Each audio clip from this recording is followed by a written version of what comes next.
السلام علیکم ملګرو. د شهید ریحانزیب خان په تصویر چې کوم چیپس راوتی نو دا دې ختم کړی شي، ځکه چې دا ماشومان په لارو کوڅو کې غورځي او دا ډیره بده خبره ده.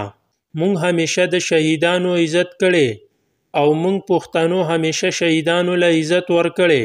مونږ ورله بېعزتي نه ده کړې او دا خو په بېعزتۍ کې راځي. د شهید جانان یو عزت یو اهمیت یې او اوس یې ماشومان په لارو کوڅو کې تصویران غورځي. نو پلیز دا چیپس دې ختم کړی شي. دا خبره صحیح ده چې کوم کسانو دا چیپس راویستلي نو صحیح دي چې دا به د ریحانزیب خان سره مینه لري، خو ستاسو د مینې مننه، خو دا ماشومان په لارو کوڅو کې غورځي او دا ډیره بده خبره ده. مونږ مبارکزیب خان ته دا درخواست کوو چې دا دې ختم کړي.